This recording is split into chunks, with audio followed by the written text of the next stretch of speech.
I'm Diane Windingland with Virtual Speech Coach, and we'll take a tour of each of these 5 ways to look bad on Zoom. The first way to look bad is to have a bad camera angle. I'll give you an example of that. Often, people have it so low that you get the double chin, or you get to look up at the nose. Or bad lighting is a big problem.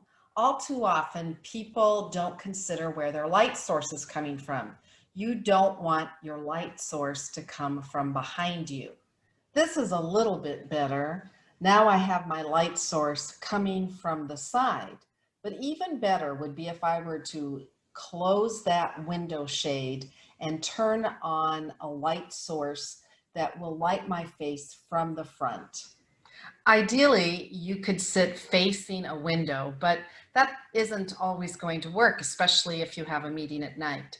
You can use a lamp behind your computer, or you could buy something like one of these little selfie lights, which is what I'm using right now. I have a piece of cardboard taped to the back of my monitor, and then I have this just clipped onto that. Also consider your background. Does it portray the image you want to portray? And is it going to be distracting, either because maybe there's a messy bed in the background or dirty dishes, or even just things that may distract people because they're looking at them wondering what they are and maybe even making judgments about you. So try to keep it clutter-free. And I use a virtual background just because then I don't have to worry about my background. So how does this feel when I'm talking to you and I'm not actually looking at the webcam? Maybe I'm looking at your face. Maybe I'm looking at my own face. Maybe I'm looking at notes. You don't know. All you know is that I am not making eye contact with you. I may be actually looking at your face, but it doesn't feel like I make eye contact with you until I look directly into the webcam, and then you feel the eye contact.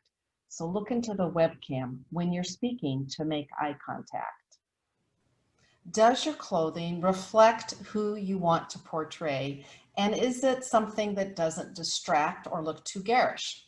I'm going to try on a few different shirts so you can just see how things look different. This is a basic professional type of shirt that I'm wearing now. Now I'm wearing a basic white t-shirt, which probably would be okay in person, but on video it just glares. Now I'm wearing a black t-shirt, which is probably a better choice than white, but still it's rather blah. Now I'm wearing a casual shirt with a pattern. I suggest you stay away from patterns as well as all white and all black. Look your best and don't make these top 5 mistakes.